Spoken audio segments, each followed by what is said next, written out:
네, 여러분 안녕하세요. 김광명의 물리세계 통합과학 편 오늘의 주제는 전류에 의한 자기장입니다. 네, 전류에 의한 자기장입니다. 이렇게 전류가 흐르면 주변에 자기장을 만듭니다. 이렇게 전류에 의한 자기장을 법칙으로 이야기하는 게 바로 앙페르 법칙이라고 합니다. 앙페르 법칙이고요. 오늘은 전류에 의한 자기장, 앙페르 법칙에 대해서 공부를 해보도록 하겠습니다. 자, 여기에 벌써 두 개의 용어가 나옵니다. 전류라는 용어가 나오고요. 자기장이라는 용어가 나옵니다. 자, 고등학교 1학년 통합과학 편인 만큼 먼저 과학 용어 전류와 자기장 먼저 정리를 하고 이 둘의 연관관계인 전류에 의한 자기장을 정리를 해볼 수 있도록 하겠습니다. 자, 먼저 전류에 대해서 우리가 한번 정리를 해보도록 할게요. 자, 전류입니다. 자, 전류. 자, 전류 어떤 것이 흐른다라는 느낌이 좀 드나요? 네. 전류는 전기의 흐름을 보고 우리는 전류라고 하는데 좀 더 정확하게 말하면 전기라기보다도 전하의 흐름을 보고 우리는 전류라고 이야기를 합니다. 자, 이때 전하라는 것은요. 전하라는 것은 네, 여보세요? 네, 그 전화가 아니고요. 네, 당연히 아니겠죠. 네. 전하라는 것은 플러스 마이너스를 보고 우리는 전하라고 합니다. 네. 플러스 마이너스를 전하라고 전해 주시고요. 이 전류는 일정한 흐름이 있습니다. 어디서 어디로 흐르냐면요. 플러스에서 마이너스 방향으로 흐르게 됩니다. 그래서 전류라는 것은 전하의 흐름이고 플러스에서 마이너스로 흐른다라고 기억을 해뒀으면 좋겠고요. 자, 그리고 전류에 관련된 좀 다른 용어도 한번 정리를 한번 해보도록 할게요. 자, 여러분, 전류가 흐르기 위한 원인입니다. 전류가 흐르기 위해서는 바로 이것이 있어야 되는데요. 자, 항상 어떤 것이 흐르기 위해서는 압력이 있어야 됩니다. 물이 흐르기 위해서는 물의 압력인 수압이 있어야 되고요. 피가 흐르기 위해서는 혈압이 있어야 됩니다. 바람이 불기 위해서는 기체 압력인 기압이 있어야 하는 것처럼 전류가 흐르기 위해서는 전압이 있어야 되겠죠. 그래서 전류가 흐르는 원인을 보고 우리는 전압이라고 여러분께서 기억을 해뒀으면 좋겠고요. 자, 그리고 이 전류가 흐르는 것을 방해하는 녀석이 있습니다. 우리는 이것을 보고 저항이라고 이야기를 합니다. 그래서 전기의 기본적인 용어 전류와 전압과 저항을 간단하게 한번 정리를 해봤고요. 자, 이어서 두 번째 용어, 자기장을 우리가 한번 보도록 하겠습니다. 자기장, 자기장입니다. 재미가 별로 없습니다. 자기장인데요. 자, 이때 자기라는 것은 우리 자기는요, 여러분 N극과 S극을 보고 우리는 자기라고 이야기를 합니다. 자, 그럼 이 자기장은 뭐냐면요. 자기장을 설명하기 전에 우리가 자기력을 먼저 한번 보도록 할게요. 자기력. 자석을 놔두면 자기들끼리 어떻습니까? 밀어내기도 하고 당기기도 합니다. 밀어내는 힘 우리는 척력이라고 이야기하고요. 당기는 힘 보고 우리는 인력이라고 하죠. 자, 이렇게 자기력은 인력과 척력이 있습니다. 자, 여러분 여기에 이렇게 자석이 있다고 치면요. 여기에 N극 그리고 이쪽에는 S극이 있다라고 한번 생각을 한번 해볼게요. 그러면 둘 사이에는 끌어당기는 힘인 인력이 있겠죠. 자, 근데 이 자석은 굳이 두 개를 접촉시키지 않는다 하더라도 얘네가 와서 딱 붙는 거를 우리가 어렸을 때 뭐 막대 자석이랄지 이런 자석을 통해서 우리가 한번 경험을 해본 적이 있을 겁니다. 이렇게 이 자기력이라는 것은 굳이 접촉시키지 않는다 하더라도 붙는 걸 보고 우리는 자기력의 특징이다라고 이야기를 할 수가 있는데요. 그렇다면 접촉시키지 않는데 얘네들이 도대체 어떻게 붙지? 바로 이 공간에 그 비밀이 숨어져 있습니다. 이 공간, N극과 S극 사이에 이 공간에 그 비밀이 숨어져 있는데요. 이렇게 이 공간에는 바로 N극이 S극을 끌어당기는 힘이 바로 존재를 한다라는 거죠. 그렇죠. 그래서 이 자기장의 정의는 우리가 이렇게 이야기해 볼 수가 있습니다. 바로 자기력이 영향을 주는, 자기력이 영향을 주는 공간이다라고 정리를 해볼 수가 있습니다. 자, 정리 한번 해보도록 하겠습니다. 자기력이 영향을 주는 공간, 우리는 이때 이 공간을 보고 바로 뭐뭐장이다라고 이야기하고요. 영어로는 필드라는 개념으로 이야기를 합니다. 그래서 자기력이 영향을 주는 중간, 요약해서 자기장이 된다라고 생각을 하시면 됩니다. 이게 바로 자기장입니다. 자, 그렇다면 우리가 이 자기장을 한번 만들어 보고 싶습니다.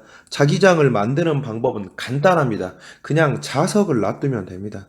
자석을 놔두면 그 주변에 자기장이 만들어집니다. 자, 이 자석을 이루는 물체는 이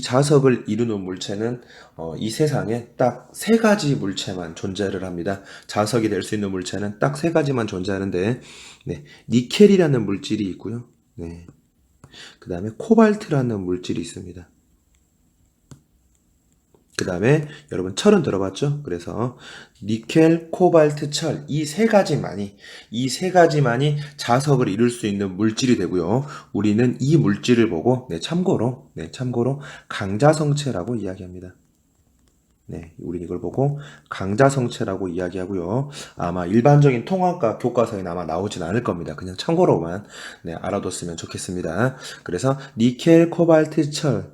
첫 글자만 따서 니코철. 니코 왜 이리 단단해? 니코철로 만들었니? 니코철. 이렇게 그냥 가볍게 한번 여러분께서 확인만 해주시고 넘어가시면 좋을 것 같습니다. 자, 이어서 보도록 하겠습니다. 또 자기장의 일종의 특징이라고 한번 생각을 한번 하시면 될 것 같네요.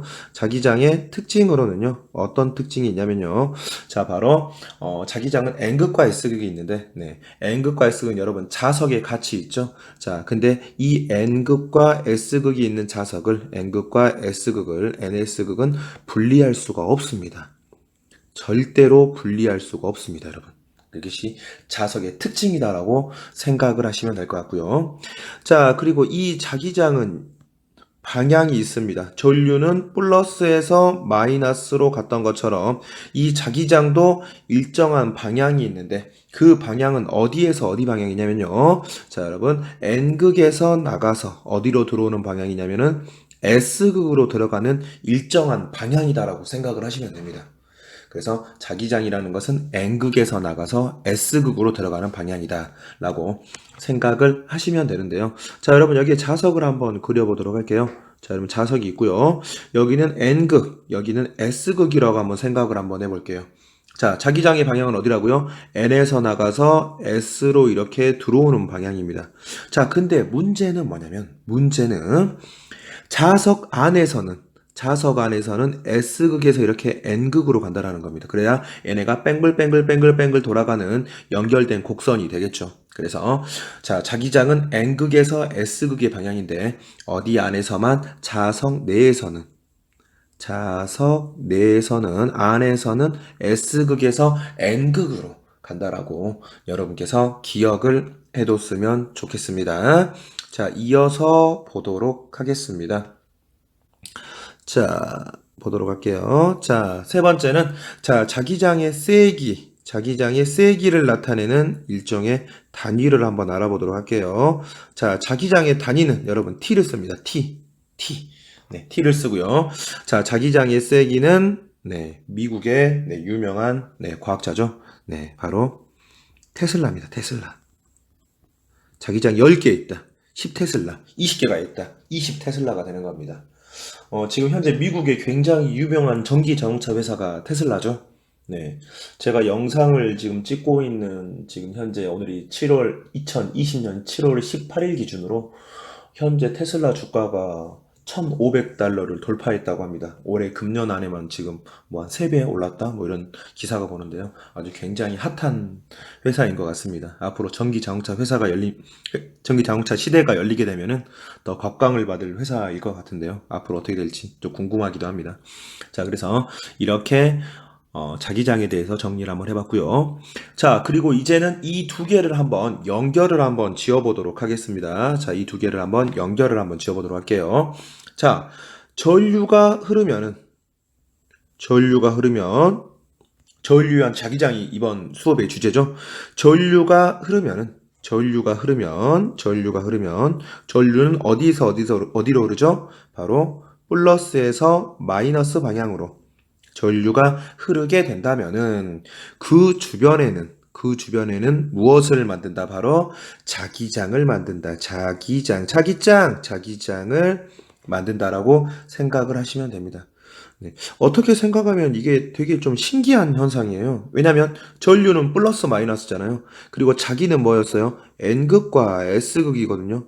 그래서 플러스 마이너스가 N극과 S극을 만들어낸다는 것은 굉장히 신기한 현상입니다. 그리고 여러분이 나중에 차차 공부를 해나가시면 알겠지만은 플러스 마이너스와 N극과 S극은 뗄래와 뗄 수 없는 관계입니다. 전기와 자기는 뗄래와 뗄 수 없는 밀접한 관계가 있다는 점 여러분께서 알아뒀으면 좋겠네요. 자, 그리고 우리는 이 법칙을 보고 무슨 법칙이라고 하냐면은 바로 앙페르 법칙이라고 합니다. 앙페르 법칙. 앙페르 법칙으로 여러분께서 정리를 해뒀으면 좋겠네요. 앙페르 법칙입니다. 앙페르. 모르면 돼요, 안 돼요? 모르면 안 돼요. 앙페르 법칙 여러분께서 다시 한번 꼭 기억을 해뒀으면 좋겠고요. 자, 이때 자, 우리가 이걸 한번 봐보도록 하겠습니다. 자, 전류는 어디에서 어디로 흐릅니까? 바로 플러스에서 마이너스로 전류가 흐르고 있을 때, 자, 여러분, 오른손을 들어서, 오른손에 이 플러스 마이너스 방향의 엄지손가락, 엄지척 한번 해보세요. 엄지척 한번 해보세요. 자, 그리고 이렇게 네 손가락으로 감는 방향 있잖아요. 이렇게 네 손가락으로 감는 이 방향으로 바로 무엇이 만들어지냐면 바로 자기장이 만들어지는 겁니다. 이렇게 플러스에서 마이너스로 전류가 흐르게 되면은 바로 이렇게 네 손가락으로 감는 방향으로 자기장이 만들어진다라고 생각을 하시면 됩니다. 그래서 우리가 오른손을 사용했죠. 그래서 이거를 이제 오른손 법칙, 오른손 법칙 혹은 여러분 나사를 돌릴 때 나사를 이렇게 돌리면은 위쪽으로 쏙쏙쏙 들어갈 때 돌리는 그 방향 있잖아요. 이 방향이 자기장 방향이다라고 해서 우리는 이제 이걸 보고 이제 오른 나사 법칙 이렇게 이야기하기도 합니다. 그래서 여기까지 정리를 해뒀으면 좋겠네요. 이때 만드는 자기장은 비례합니다. 무엇에 비례하냐면요. 전류가 만드는 자기장입니다. 그래서 뭐에 비례하고? 전류에 비례하고. 자, 그 다음에 아무래도 멀면 멀수록 작아지겠죠. 그래서 뭐에 반비례한다? 거리에 반비례한다라고 여러분께서 기억을 해뒀으면 좋겠습니다. 자, 그리고 마지막으로 한 가지만 더 보도록 하겠습니다. 학생들이 굉장히 어려워하는 부분이 이겁니다. 자, 이렇게 뱅글뱅글 이렇게 감아진 선이 있습니다. 이렇게 뱅글뱅글 감아져서 저는 지금 이렇게 좀 헐겁게 감아진 것처럼 지금 그렸는데 굉장히 빽빽하게 감아져서 마치 이렇게 자세히 보면 감아졌지만 멀리서 보면 뭐 하나의 전선같이 보이는 게 있습니다. 자, 우리는 이걸 보고 뭐라고 하냐면요. 바로 솔레노이드라고 이야기합니다. 솔레노이드라고 이야기하는데요. 자, 솔레노이드에 전류가 흐른다고 생각을 한번 해봅시다. 자, 솔레는 전류가 앞에서 이렇게 뒤쪽 방향으로 전류가 흐른다라고 한번 생각을 한번 해보겠습니다. 자, 이때는 여러분 원래 전류가 엄지손가락이었죠. 자, 근데 엄지손가락 이렇게 꼬불꼬불 이렇게 갈 수는 없잖아요. 그래서 이번에는 손가락의 위치를 바꿔주는 겁니다. 네 손가락이 전류, 그리고 엄지손가락이 무슨 방향이 된다? 바로 이 방향이 엄지가 가리키는 이 방향이 뭐가 된다? 바로 자기장의 방향이 된다라고 여러분께서 생각을 하시면 될 것 같고요. 이때 전기가 흐르면 이 솔레노이드는 전기자석인 전자석이 됩니다. 전기자석인 전자석이 되고요. 전자석. 여러분은 차를 타시면 전자석 안전벨트를 매주시고 솔레노이드는 전기자석인 전자석이 된다고 생각하시면 되겠습니다. 그래서 이 자체가 하나의 자석의 덩어리이기 때문에 자석 안에서는 N극, S극이 아니고 S극에서 N극 방향으로 이렇게 자기장이 흐르기 때문에 여기에 극이 n극, 여기에 극이 s극이 되는 이유를 여러분께서 다시 한 번 더 확인을 해두시면 좋을 것 같습니다. 자, 오늘은 전류에 대해서 정리를 했고요. 자기장에 대해서 공부를 했습니다. 그리고 전류와 자기장과의 관계, 전류에 의한 자기장, 앙페르 법칙에 대해서 공부를 했습니다. 내용이 상당히 어려웠습니다. 내용이 이해될 때까지 반복적으로 수업을 들으시면서 조회수도 팍팍 올려줬으면 좋겠습니다. 자, 김강민 물리세계 통합과학 편, 오늘은 전류에 의한 자기장에 대해서 공부를 해봤습니다.